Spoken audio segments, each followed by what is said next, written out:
Who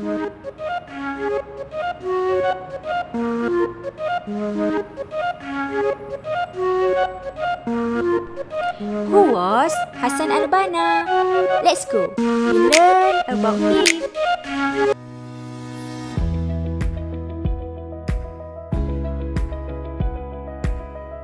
Hello everyone.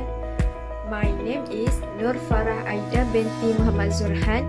My matric number 1181178. Today, before we go to background of Imam Hassan al-Banna, I will tell you about introduction. Imam Hassan al-Banna, one of the Muslim scholars that was born in Mahmudiyah. Mahmudiyah, a rural delta town in the Bahira Governorate northwest of Cairo, Egypt. Egypt country located in the northeastern corner of Africa. Egypt River Nile is the one of the principal civilization of the Asian Middle East, and like Mesopotamia, that was the site of one of the world's earliest urban and literate societies.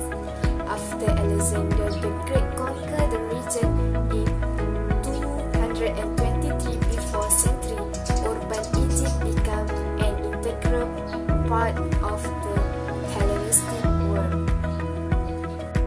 Now we go through about the dissemination education.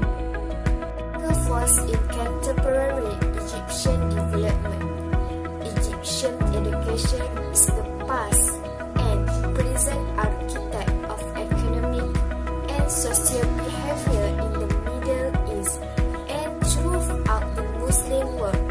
For over 1,000 years, Al-Azhar University has been the center of Islamic scholarship, education, and thought. Muslim educated at Al-Azhar have extended Egypt's influence for beyond her borders. At the end of the 19th century, there were only 3 state-sponsored secondary and 9 higher schools in Egypt. The educational continued to base on maktab or kutab school that devoted to teach the Quran for primary education and madrasah for higher education. After World War II and Revolution of 1952, one of the most significant features of the progress has been the spread of women's education, and there has been a sharp increase in the number of women attending university.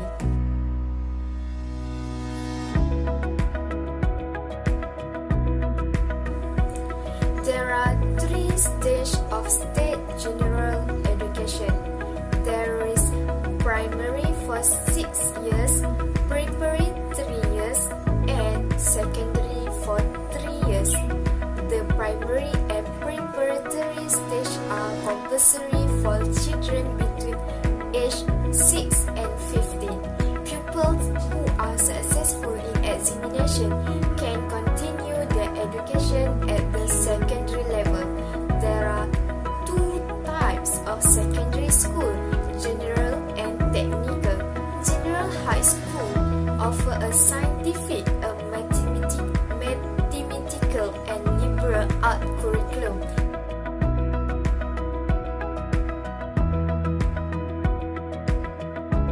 The oldest state university are Cairo, Alexandria, Ain Sham, and Ashur.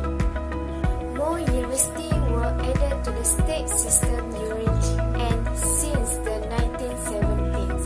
In 1919, there are also several private universities, the oldest being the American University in Cairo. There are many institutes of higher learning, such as the Academy of Art, comprising the Higher Institute of Ballet, Cinema, Theatre, Arabic Music, Western Music, Folklore, Art Criticism and Child Care.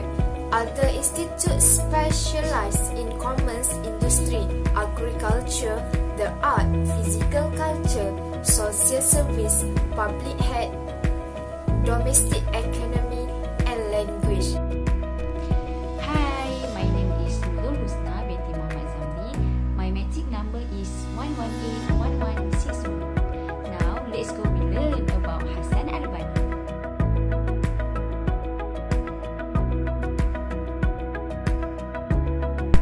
Biography of Hassan Al-Banna. His name is Hassan Ahmad Abdul Rahman Muhammad Al-Banna, who born in October 1906 in the Egyptian town of Mahmudia. He is an extremely humble, loving, caring, have a beautiful character and humility. He is a beautiful man with a beautiful character. He dedicated his entire life to seeking and teaching Islamic knowledge in various Islamic institutes. He is also well known for establishing the Islamic revivalist organization Al-Ikhwan Al-Muslimin. His organization influenced the growth and empowerment of many Islamic political parties across the world. His father's name, Sheikh Ahmad ibn Abdul Rahman Al-Banna. He was an Imam Hanbali, Muazzin and a mosque teacher and very respected in community. His father was an important spiritual influence during Al-Banna's early life. His mother's name, Futla. Hassan Al-Banna was died on February 1949 at Cairo, Egypt.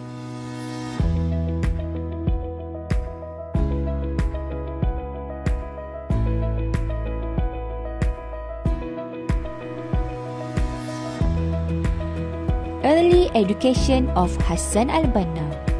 In Mahmudia, Al-Banna studied in the village mosque with Sheikh Zahran. The two developed a close relationship that influenced Al-Banna's early intellectual and religious development. In addition to the mosque school, Al-Banna received a private instruction from his father. He also studied in Cairo for 4 years. He attended Dar al-Ulum, an Egyptian institution that educates prospective teachers in modern subjects. In 1927, he was assigned to teach Arabic in a primary school in the city of Ismailia. In March 1928, with 6 workers from a British camp labor force, he created a Society of the Muslim Brotherhood, which is Al-Ikhwan Al-Muslimin. He founded the Muslim Brotherhood at his age 22 years old.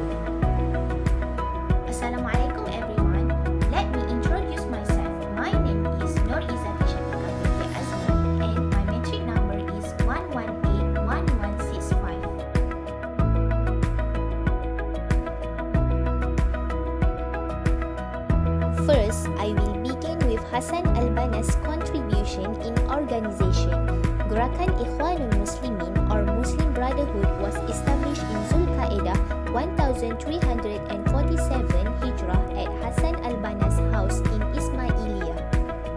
The establishment of Gerakan Ikhwanul Muslimin was formed by Hassan Al-Banna and his brother along with 5 of his friends consist of Hafiz Abdul Hamid, Ahmad Al-Hazari, Fuad Ibrahim, Abdul Rahman Hasbullah, Ismail Is and Zaki Al-Maghribi. They did mu'ahadah, which mean agreement, which agreed to establish Islamic movement.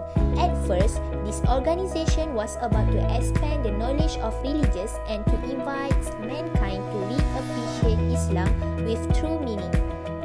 Through the organization, Hassan Al-Banna had the opportunity to design the method of Islamic faith to guide Muslims from non-Islamic belief and influence of Western imperialism. The effects of imperialism policy were clearly seen in the following. First, Zionist influence. Second, modern ideology.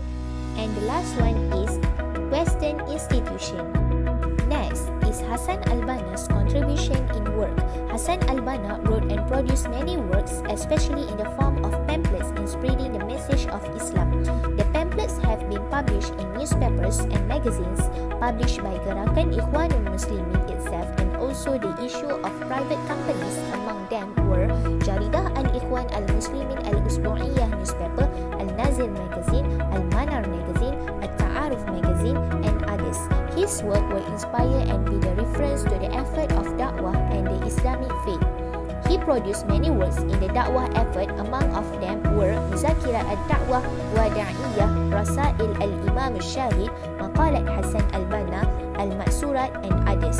The works of Hassan al-Banna discuss the Islamic faith were Risalah al-Aqaid, Aqidatuna, and Allah fi al-Aqidah al-Islamiyah. The last one is Hassan al-Banna's contribution in career. Hassan al-Banna has two careers.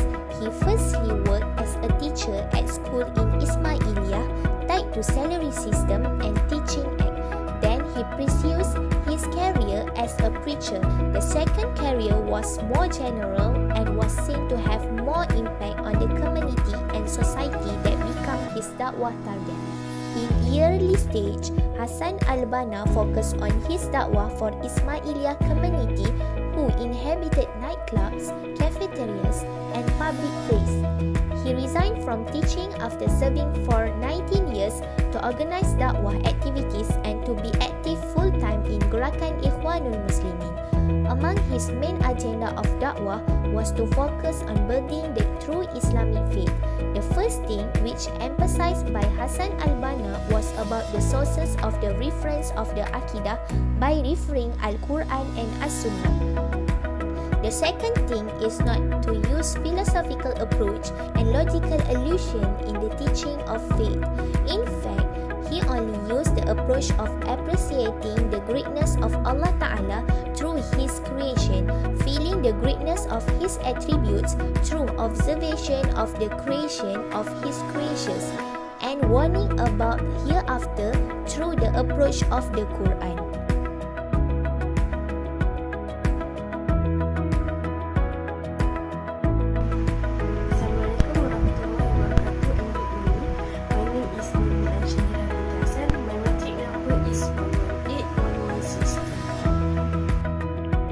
Now, let's take a look what we have in conclusion. We can see that Imam Hassan al-Banna get the best education since he was born. His parents give opportunity to him to make a decision, while his parents will guide him. Imam Hassan al-Banna is a trustworthiness. The situation can be seen by when he play his role as a president of Ikhwanul Muslimin. Next, he will respect all the view or idea from others. He will hear first what he wants to say, and he will think if the idea is brilliant, so he will apply it in his organization or any situation that he thinks can apply. Responsibility is one of the character of Imam Hassan al-Banna. This situation can be shown when he play his role as a teacher in school. He never obey his students. Moreover, Imam Hassan al-Banna is a caring person. He will help the teachers in preparing the lesson plan for the student and the ABM. Last but not least, he is a citizenship. He loves his country so much. That's why he established the Ikhwanul Muslimin to remain his country from the colonizing. That's all from us. Thank you for lending us your ears.